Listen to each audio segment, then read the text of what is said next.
ہمیں اللہ نے محمد مصطفیٰ صلی اللہ تبارک و تعالی علیہ وسلم کی شکل میں ایک عظیم رہنما، عظیم رہبر جو انگلی پکڑ کے چلائیں اور اللہ سے ملا تھا۔ ایک بدو آیا، کہنے لگا محمد، آپ نے کہا جی، کوئی کتنی بدتمیزی سے آپ کو بلاتا تھا، آپ کے ماتھے پہ بل نہیں آتا تھا، جی۔ کہنے لگا تیری 3 باتیں بڑی عجیب ہیں۔ آپ نے کہا کیا؟ کہ تو کہتا ہے ہم اپنا دین چھوڑ کے تیرا دین قبول کریں گے، کیوں؟ اور تو کہتا ہے یہ تیرے ساتھی روم اور فارس، پرشین امپائر، رومن امپائر فتح کر لیں گے، انہوں کو تو روٹی کوئی نہیں، کپڑے کوئی نہیں، اور تو کہتا ہے مر کے مٹی ہو جائیں گے، پھر زندہ ہوں گے، کوئی ہمارا باپ دادا آیا؟ کوئی آیا آج تک ان میں سے؟ تو آپ نے بہت مسکرا کے فرمایا لعل الحیات تطول بک، مجھے لگتا ہے تیری زندگی لمبی ہوگی اور تو دیکھے گا سارا عرب میرا کلمہ پڑھے گا، اور تو یوں بھی دیکھے گا کہ پرشین رومن امپائر ٹوٹ کے میرے شہر میں آئے گی، اور باقی رہے گی تیسری بات مر کے اٹھنے کی، تو میں تیرا ایسے ہاتھ پکڑوں گا اور تجھے یاد دلاؤں گا تیسری ہو گئی کہ نہیں ہو گئی۔ وہ کہنے لگا میں نہیں مانتا، تو وہ واپس چلا گیا۔ حضرت عمر جب مکہ فتح ہوا تو سارے عرب کلمہ پڑھ گئے، کہنے لگے ابھی ایک تو ہو گئی۔ جب حضرت عمر کا دور خلافت آیا تو پرشین امپائر بھی ٹوٹ گئی اور رومن بھی، دونوں فتح ہو گئی، تو کہنے لگا بلی 2 ہو گئی، یعنی 3 بھی ہو جاوے گی، چل پڑھ کلمہ۔ تو کلمہ پڑھ کے نا مسلمان ہو کے مدینے شفٹ ہو گیا۔ عمر رضی اللہ تعالیٰ عنہ اس کو بہت پروٹوکول دیتے تھے، جب وہ آتا اس کے لیے کھڑے ہو جاتے تھے، مسجد میں کبھی آمنا سامنا ہو جاتا تھا تو لوگ حیران ہوتے تھے بھی اے ماڑا یا بندہ ہے تو اس کے لیے اتنا پروٹوکول کیوں ہے؟ تو حضرت عمر نے ایک دفعہ نا ان کے چہروں پہ سوال پڑھ کے فرمایا تم سوچتے ہوگے کہ میں اس دیہاتی کا اکرام کیوں کرتا ہوں؟ کہ میں اس محفل میں تھا جس میں یہ آیا تھا اور اس نے یہ بات کی تھی، تو اس وقت میرے نبی نے اسے فرمایا تھا کہ قیامت کے دن تیرا ہاتھ پکڑ کے تجھے یاد دلاؤں گا کہ تیسری بات ہوئی کہ نہیں ہوئی، اور قیامت کے دن جس کا ہاتھ میرے نبی نے پکڑا جنت میں پہنچانے سے پہلے نہیں چھوڑیں گے۔ لہذا پکا جنتی آدمی، میں اس لیے اس کو عزت دیتا ہوں، پروٹوکول دیتا ہوں۔ میرے عزیزو، اپنے ہاتھ چھڑا کر نبی کے ہاتھوں میں دیتا ہوں۔ پنجابی ثقافت سے اوپر اٹھ جاؤ، پشتو ثقافت سے اوپر اٹھ جاؤ، سندھی، بلوچی، مکرانی، بلتستانی، سرائی کی ثقافتوں سے اوپر اٹھ جاؤ اور ڈھونڈو، تلاش کرو کہ مجھے محمدی بننا ہے۔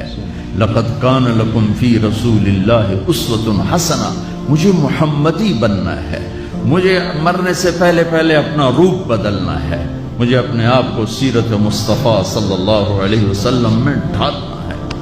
میرے نبی نے فرمایا مجلس میں بیٹھے ہوئے مسجد میں، کہا کہ یہ جو دروازہ ہے نا اس سے ایک جنتی آنے والا ہے۔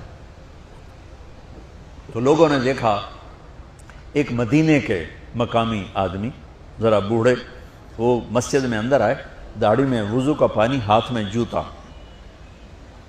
نماز میں شریک ہو گئے۔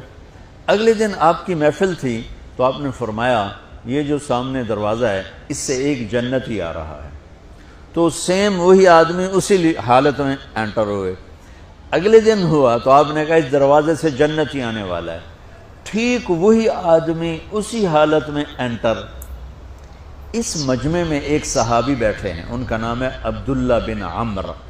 یہ 1,24,000 صحابہ میں ان کی ایک سپیشلٹی ہے کہ یہ سب سے زیادہ عبادت کرتے تھے، سب سے اتنی عبادت کسی نے نہیں کی۔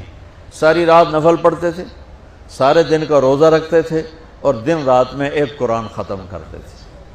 کوئی ہمارے جیسا اول تو کر نہیں سکتا، کرے گا تو چوتھے دن پاگل ہو جائے گا، دماغ خشک ہو جائے گا، اور انہوں نے نبھا کے دکھایا۔ رات پوری تہجد، دن پورا روزہ، اور رات اور دن میں ایک ختم قرآن۔ اب ان کو خیال آیا کہ یہ بابا جی مجھ سے بھی زیادہ عبادت کرتے ہیں، جو ان کو یوں ڈائریکٹ جنت کی بشارت ملی اور مجھے نہیں ملی۔ تو میں دیکھتا ہوں یہ کون سی عبادت کرتے، کیا یہ ساری رات سجدے میں پڑے رہتے ہیں، رکوع میں کھڑے رہتے ہیں، قیام میں کھڑے رہتے ہیں، کیا کرتے ہیں؟ تو ان کے پاس پہنچ گئے، چاچا کوئی تھوڑا والد صاحب کی ناراضگی ہے، دور رہنا چاہتا ہوں، 2-3 دن ٹھہر جاؤں آپ کے پاس؟ ہاں ہاں ہاں بیٹا آ جاؤ آ جاؤ آ جاؤ۔ اب عشاء کی نماز کے فوراً بعد انہوں نے چادر اوپر لی اور چادر میں یوں سوراخ کیا اور یوں لیٹ کے دیکھنے لگے کہ اب یہ بزرگ کیا کرتے ہیں۔ بزرگ تشریف لائے، سرانے پہ سر رکھا، اللہم بسمک اموت و احیا، سونے کی دعا پڑھی اور تھوڑی دیر بعد خراٹے تھے۔ وہ بڑے حیران ہوئے، بھئی میرا تو خیال ہے یہ ساری رات سجدہ کرے گا تو رو رو مصلی تر کر دے گا، یہ تو خراٹے ہی چون جاندے نہ ہو جا رہے ہیں۔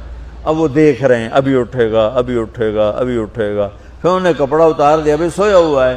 وہ فجر کی اذان پہ اٹھے اور ان کا دماغ چکر کھا گیا، بھئی اے کی بڑی تہجد دے 2 نفل بھی نہیں تو جنت دی بشارت 3 دن کٹھی۔ انہوں نے کہا کل دیکھوں گا، کل شاید کچھ اور کریں گے۔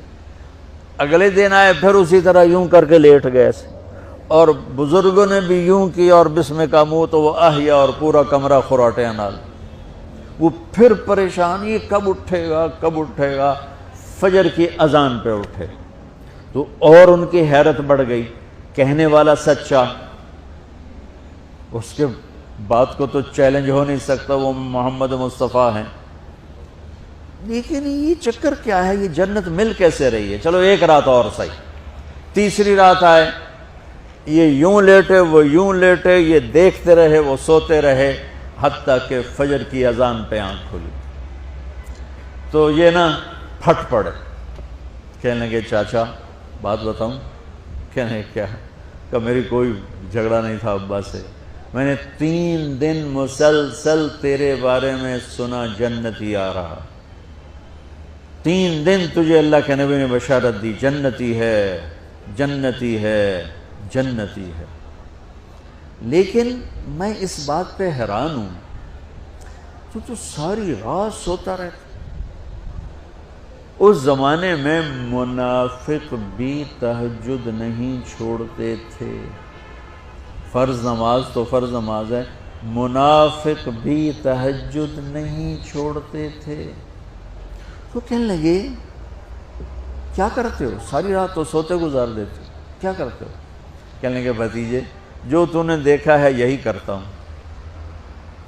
اب یہ پریشان ہے کہ اللہ کے نبی کی بات کو تو چیلنج ہو نہیں سکتا، اور جس کو بشارت دی ہے انہوں تے فٹ نظر نہیں آ رہی کہ کیسے تو نفل آج کہ نیک لوگ تہجد نہیں چھوڑتے۔ تو کہنے لگے اچھا چلو اللہ نے ایسا ہی، اللہ کی مرضی اللہ کے نبی کی مرضی۔ یہ 4 قدم چلے تو آپ سننا، کہا بھتیجے ادھر آؤ، کہا بیٹا ادھر آؤ، آ گئے۔